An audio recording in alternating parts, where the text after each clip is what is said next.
Welcome to Lead Different, the podcast that redefines leadership and challenges the status quo. Hosted by Daniel Dominguez, founder and CEO of Why Not Leadership. This show is your compass to becoming a better leader through the power of self-awareness. Good leaders foster teams that are engaged, empowered, and energized. Join us on this transformative journey as we equip you with the tools and insights to lead different. Get ready to challenge the ordinary and embrace self-aware leadership.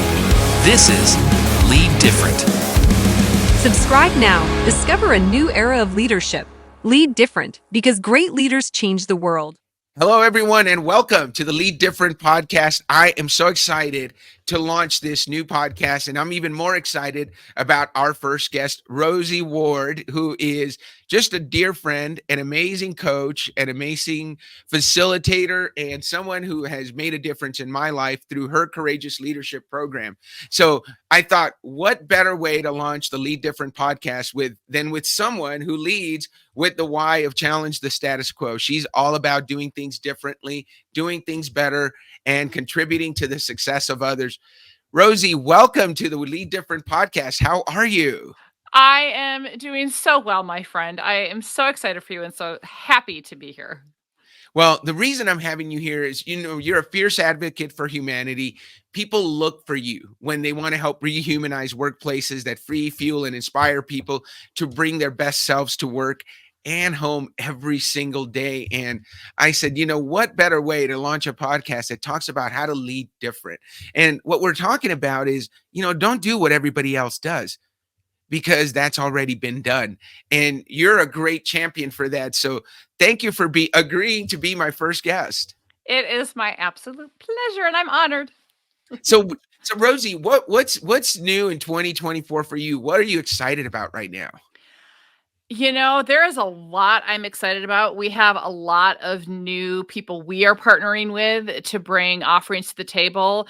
We are partnering with Jen Marr and her Inspiring Comfort program and showing up to teach leaders and teams actually how to show up and provide care and help people feel seen in their struggles. Right now, there's so much struggling going on in our world, and people don't know how to actually help others feel seen in a meaningful way. They don't know how to ask for help. And so when we think about rehumanizing workplaces, it's just a great addition to add in, where I'm excited. We have a lot of clients that are just really leaning into thoughtful assessment of their leaders, succession planning. How can we help our teams be better? I think there's just a recognition that, when you put a bunch of humans together, guess what? We have opportunity, but we also have challenges, because as human beings are, as you know, Dan, from the work you've done with us already, like, it is in our DNA to self-protect and to get in our own way. And we need to have tools and language and common tools and language across teams and across leaders to help us not be hijacked by our insecure 10-year-old selves that are running the show way more than we realize, and really start to show up in a way that's more collaborative, that's more curious, that's more connected, rather than defensive, judgmental, and disconnected. And so I'm just super excited about the momentum that we are gaining. We recently won a Stellar Business Award. There's just a lot of really good stuff going on that I'm super jazzed for the impact that we get to have and we keep having with our community and with our clients. And yeah, it's good so far. 2024 is going to be a good year. I couldn't agree with you more, Rosie. And you said something, I want to make sure we dig into that, because one of the things, I can't encourage people enough to attend your Courageous Leadership program. Tell us a little bit about it. We're going to make sure we put it in the show notes, but what are the dates? And tell us a little bit more about the 2 days. Yeah. So the Courageous Leadership program really came from, most of the work that we do is with organizations, and we do have a few public training programs, but where the Courageous Leadership program came is, how can we basically kind of put all of our tools that are kind of our golden tools in one spot to really equip people with what they need fundamentally to thrive in this life. So the Courageous Leadership Program is for anybody at any level, whether you are a formal leader or informal leader. We believe everybody has an opportunity to show up as a leader in their life. And it's 2 different days. It is virtual, but it is highly interactive. We have a kick-ass playlist. I'm a music person that you do get afterwards, build really good community. And it starts with self. So the first day is all about self and giving you tools to better understand what makes you tick and to understand how you can get out of your own way and just really fundamentally understanding your deeper level so that when your humanity tries to hijack you, you can instead show up courageously and have the impact you want to have. And then in day 2, we start to shift to how do you lead and influence others, whether you have a formal leadership role or not. So you can use this in parenting, you can use this with colleagues, you can use this to lead up, you can certainly use this to lead others, whether it's in an organization or on a team or activities. And it's really about how do you call others to greatness? How do you have feedback conversations? We're kind of, again, giving a lot of the tools. We use the YOS discovery in that workshop as well. And that our hope is that people walk away with like, hey, I can show up as a better version of myself on my team. We have some organizations who send teams to it. If they want to go deeper, we obviously have other work that we do, but it's really kind of our greatest hits of what people need to fundamentally show up and thrive in this environment that is increasingly disruptive, increasingly disconnected, and is sometimes the worst of humanity can come out. Right. And this is about how do we help people get back to the best of themselves in spite of these circumstances that we might be dealing with. So lead different followers. I want you to write down those dates. It's May 13th and 14th. Save those 2 days and don't try to cheat and go to one day and not the other. Make sure you clear your calendar because, hey, I've got to tell you, Rosie, I did it that way. I thought, oh gosh, it's 2 days. Can I block off 2 days? And I tried to do it while trying to do other work at the same time, missing parts of it. And it wasn't as powerful. And then in the fall, I attended. I fully committed, closed the door, shut it down, and listened. And you talk about getting to that 10-year-old Daniel and getting to what are the things that are getting in your way. I owe you this podcast, the Why Not Leadership creation. I owe that to that clarity, the amazing experience that I had just digging into Dan for a couple of days and understanding, because I knew my why. I knew some of the things that you cover already. That's how we met. We're both fellow why coaches, but the way you take that and take it to another level, I am telling anybody that's listening, sign up, block the dates on your calendar because Rosie brings a ton of value. And I can tell you, I know that I think the price is $500 for the 2 days. It is worth that and so much more. So kudos to you for bringing something so valuable at such an easy and affordable price, Rosie. Oh, thank you, Dan. Well, and I'm so just grateful that you came back. And I think so often too, and we see something that is virtual on our calendar, a virtual conference, whatever. Oh, I can multitask during it, or I can do other things. And it really doesn't work, and you're not going to want to, right? And so I love that you came back and fully committed to it. And I also love that you had that experience, and not necessarily everyone that goes through is, ooh, I'm going to start my own company or whatnot. But I love that you got the passion. I love that you got the clarity. And that's really what we want, not just from this program, but from the work we do. Like, think about if on your team, everybody has clarity of how they can show up and fully contribute and have their gifts, and in your workplace, and people, aren't being hijacked by these self-limiting stories that we all tell ourselves to keep us safe and small. Like, we aren't going to be able to rise to the demands that this world keeps throwing at us unless we fundamentally dig in and do the work ourselves to kind of upgrade and upshift that inner narrative that is stuck in a younger, insecure, version of ourselves. Like, we've got to upshift everybody. So I love that for you. And I will say, if people can't do the May dates, I think we're doing one in the fall that's like October 29th and 30th or something like that too. But do it sooner rather than later. It is the 29th and 30th. It's funny because I was just on with Mark Hunter, the sales hunter, and he's a great sales coach. And he talks about that. Here's the thing. You can do it in May or you can do it in October. Do you want to wait 4 or 5 more months of possible tremendous improvement that you could have in yourself and in your business. There's a cost to putting things off, especially things that are going to have such tremendous value. And I know this. You absolutely will get some value out of this if you commit to doing it. And by the way, even the playlist is worth the price of admission, Rosie Ward. You do such a great job. And it's probably, it doesn't, I know it doesn't seem like it, but Rosie and I are close in age and we listened to the same music growing up. And she's got a great playlist. That bottom line, she knows how to pick the songs. So that alone is worth it. Plus, we get to have a happy hour, share some drinks. That's part of the program. So, well, let's talk about that a little. Something else, as I was listening to you, Rosie, I love the way you take it into know yourself. You dig into yourself, and then how do you use it with others? And why not leadership? One of the things that we do is work with teams to help them understand themselves, understand their fellow team members, and then ultimately understand their leader. Leaders have a tough time in this world today, because I listened to I want to get your thoughts on this, Rosie. I listened to a gentleman. I gave a keynote this past weekend, and one of the other speakers talked about virtual, artificial intelligence and AI, and how we're all going to be working with less humans going forward. So as we work with less people, how much more critical is it that we have really great relationships with those people? We really want to help them understand them and make sure we are getting along as best as possible, understand those people, and that they understand us. What are your thoughts on the fact that, hey, the workforce is going to get smaller? He talked about it. We're going to lose like 370,000 jobs worldwide to AI, but we're going to create like 390,000. So there's going to be different roles that people will play, and they're going to be much more specialized. So if you've got a smaller, more specialized team, you really want to make sure you don't get surprised by that resignation. Give me your thoughts. It's such a great topic and it's so timely. And I was just being interviewed on another show a couple weeks ago about this. And here's the thing is, it could be unsettling. I mean, in our book, Rehumanizing the Workplace, we talked about this, and that came out in 2020 about the shift that is happening in the workforce. And this is before, the boom of AI in recent months and years.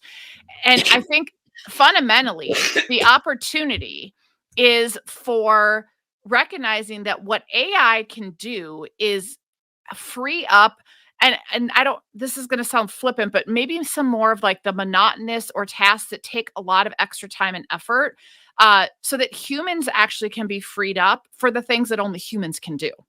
And I think where we get stuck is that people, we are hardwired as human beings to cling tightly to what is familiar and what is comfortable. So like if I've manually always data entered the stuff and that's what I know and that's where I think add value in the workforce, and now that's going to be automated, suddenly it's threatening to me because what value can I add? And now I wonder where I belong. Am I not enough or whatever? But there are so many other gifts and talents that I have. And man, if I didn't do that and there were other ways, and this is where like the YOS can be helpful and other work that you do and that we do, if I have a greater understanding of self and a greater understanding of my colleagues and where my gifts and talents can shine, maybe it's, I can stretch myself and I can get out of my comfort zone. And now this doesn't feel so threatening. And machines can't form relationships. And the other thing about the rise of AI is that, we have a crisis in this country and globally, quite frankly, of mental health, of loneliness, of stress, of burnout. And AI only amplifies that. And so nothing can replace building the skills of human connection. Nothing can take the place of building the skills of how do we actually show up and meaningfully connect with other people, not by sitting on our phone through a device. And you look at even like the younger generations, people in schools right now that are going to be coming into the workforce, there's a big gap in terms of not just communication skills, but there's also a huge gap in terms of loneliness and feeling seen. And that's stuff that only humans can do. And so I think, like, to your point, yeah, there's going to be new jobs created, but it's also an understanding of, wow, there's going to be potentially an even greater increase of disconnection, of loneliness, of stress, of burnout, that if we don't get ahead of it and care for it now, all of this stuff is going to feel threatening. And I think we're going to see stuff potentially get worse before it gets better. And so I think that we can care for it in a thoughtful way rather than being caught off guard and pretending we didn't see it coming, and upskill people now to relate differently, care differently, show up differently. I love that. Anytime you put differently in there, I'm going to love it, Rosie. But it's absolutely true.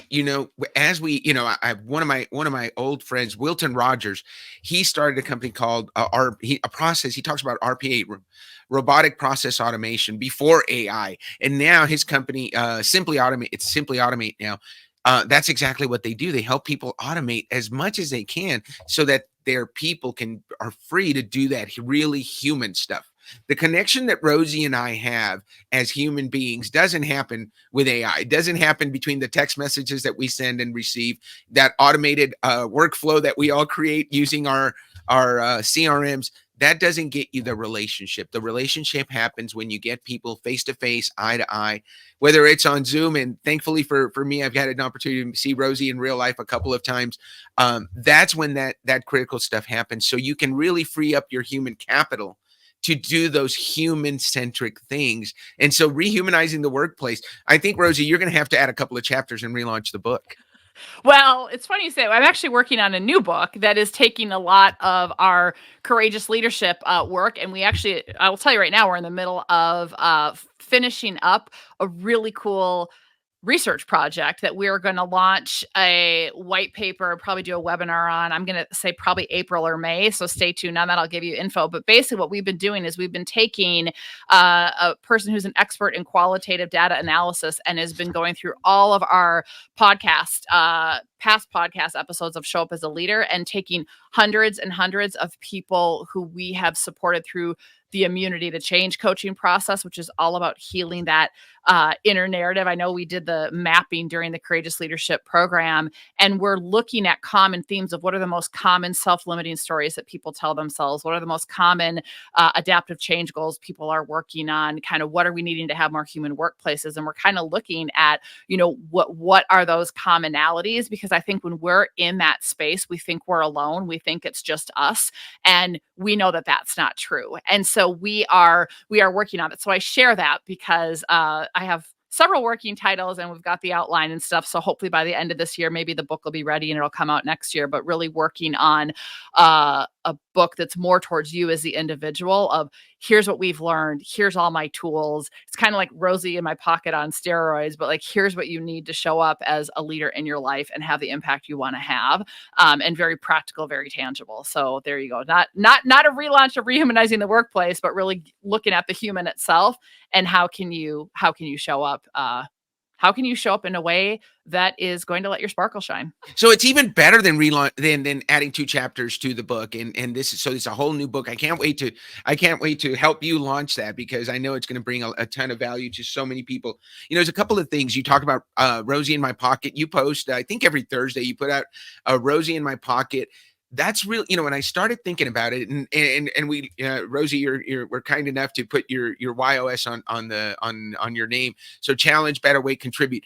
That's your contribute showing up. I know Rosie is a person who wants to make a difference, make a positive impact. And that Rosie in Your Pocket, I mean, there's so many people out there that put out such valuable content, and you do the same thing. And that's how you're contributing. And I think of courageous leadership as kind of the stuff that Rosie provides to companies and to enterprise clients and to those high ticket clients, and you're putting it together into a 2-day workshop. So it's kind of like the Cadillac in a mini car, really, but it's so valuable. And so I want to give you kudos for allowing that contribute in you to come out and to offer this taste of this is what the big ticket clients get from Rosie, but we're going to give you a taste of it over these 2 couple of days. Would you agree with that? I love that. Well, and yeah, it really is my contribute. I mean, everything we do, and I mean, this gets into how powerful the YOS can be as your filter, as well as, operationalizing your core values and your purpose as a company, because everything that we do as an organization through Salveo partners and that I do as an individual human being and leader is through that filter of, does this make sense? Is this aligned? And the Rosie in My Pocket was honestly from clients saying like that I would coach or be working with teams, and they would say, "Oh, can I just have you in my pocket in that meeting?" And literally this happened several times. And I'd be like, "What, you want a bobblehead of me?" That would be kind of creepy. But as I started thinking about it, I was like, think about it. We all from time to time need reminders to bring us back to tools and resources that maybe we learn, but we've forgotten about, we get disconnected from because we're busy. And that was really the impetus behind it. And I thought, oh, I'll put, couple out there, and then they just kind of like expanded, and I was like, okay, people find value and it's kind of fun, and it's like, okay, here you go. So and so I guess the Courageous Leadership Program is kind of like a whole lot of Rosie in my pocket, but we wanted specifically to put it at a price point that is much more affordable, right, than coming in and doing in-depth work for organizations. One, to give you a taste, so hey, you could go more, but also two, like, it's valuable obviously in and of itself, and we didn't want price to be a hindrance. And so when we think about, how do we service our purpose and our why as an organization, it just felt right and it made sense. Well, there's something else that I want to make sure we talk about, and that is, and again, I don't want this to be all about the Courageous Leadership Program, but guess what? We're going to talk about it because it's that good. And here's the thing.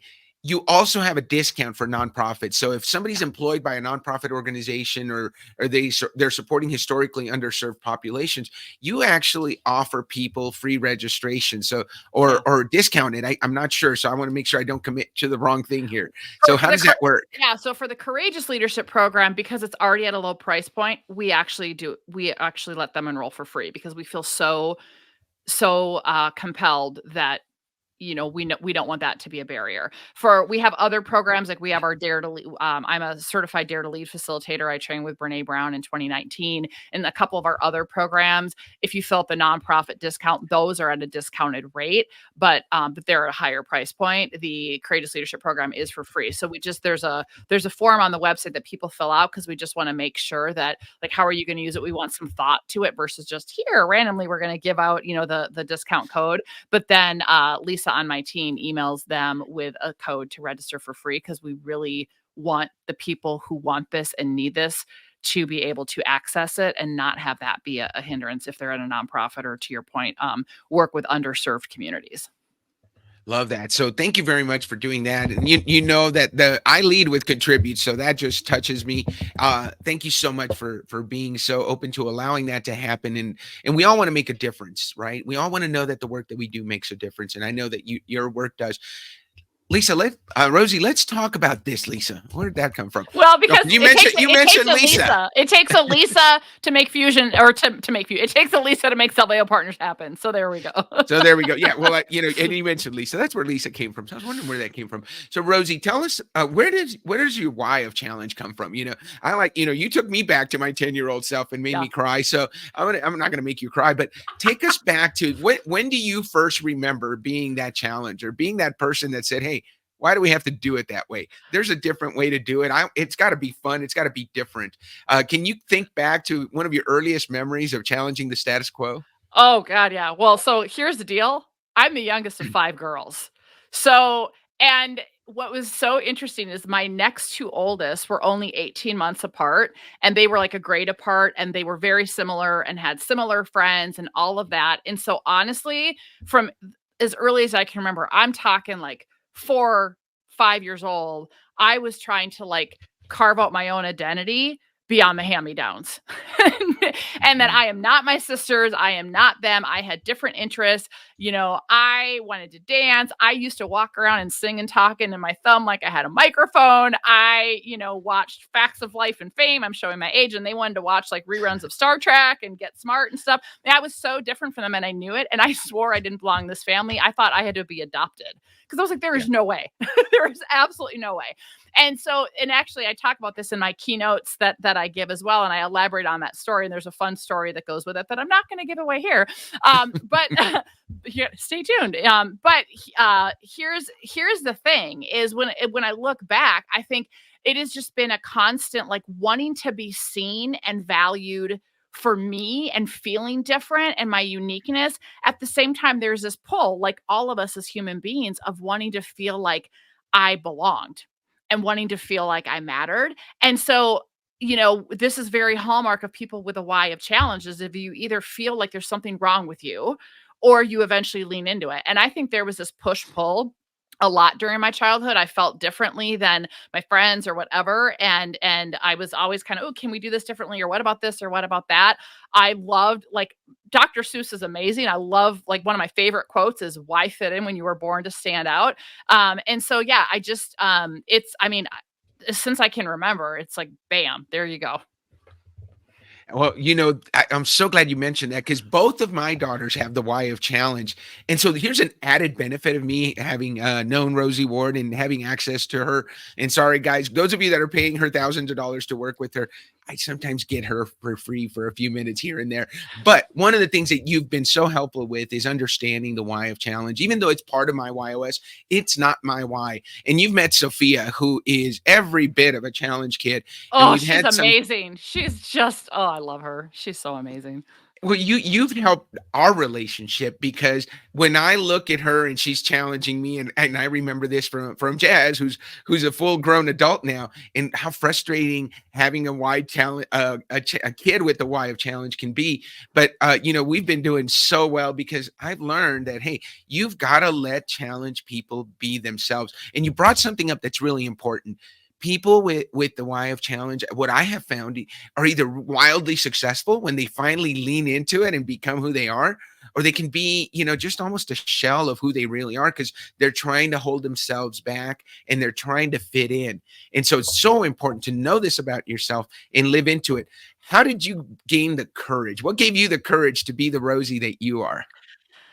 I think it's a lot of hard work, in all honesty. I mean, I'm not gonna lie, when I was a junior in high school, I hit a wicked rough patch, and I was thankful enough that my parents are leaned in enough and had the resources and put me in therapy. So I've done therapy off and on. I think then in my early 20s, I just started getting involved in various, I don't like calling it self-help, but finding ways to, like, learn about myself, look at myself differently. I started getting involved in self-development programs, started getting involved in coaching. Gosh, I've been in the coaching world since like 2004. God, I'm going on 20 years now. So I just think it's like, the more that I worked on myself and started to realize that, like, there's not something wrong with me, and that the crap that happened to me in childhood didn't have to define me, and that the people that maybe rejected me here, like, I'm not that person anymore and stuff. And so it took a lot of deep inner work, and I think it's ongoing. I mean, we're all working on ourselves, but I think it was just starting to go, I feel like I have something to offer, and it's not in an egomaniac way. That's where the contribute comes in. I feel like I have something to offer, and I have to stop trying to be like other people. And I just need to figure out who I am and let myself be me. And I will tell you that when that shift happened, I can't say there was one day. It was like a slow evolution. But the more and more I started to say, I'm going to be me, it was like peace and freedom and calm. And when I try to, like, when I get away from that and try to be someone other than me, I'm stressed, I'm crabby, I'm irritable, I'm frantic. It's just night and day. Well, isn't that it's when it's all about you get to live into your zone of genius, right? I think Mhm. at Salveo Partners, what you're doing is you're daily challenging the status quo. You're daily finding better ways for leaders to lead, and you're daily contributing to the success of those leaders that you work with. And it's the same, right? If you can do that every single day, it's not work, is it?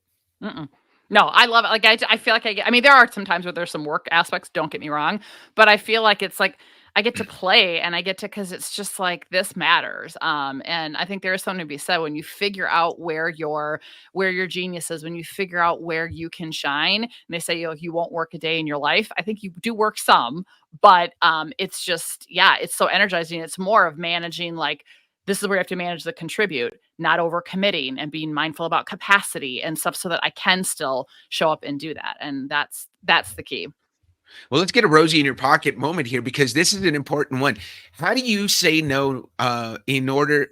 So, first of all, those of us with contribute in our top three, we tend to say yes to too much, right? Whether it's our why or if it's our what. How do you find the strength to say no, or even the nerve to say no when your heart really just wants to say yes and help everybody that you can? Yep. So this has been a lot of trial and error. I'm not going to lie. And I have learned to just be super diligent about boundaries, and everyone's different. I've learned for me, I live and die by my calendar. If it's not in my calendar, it doesn't happen. And so I used to try to schedule what I would call buffer time, and that didn't work because I would schedule over it. So now I schedule meeting with me.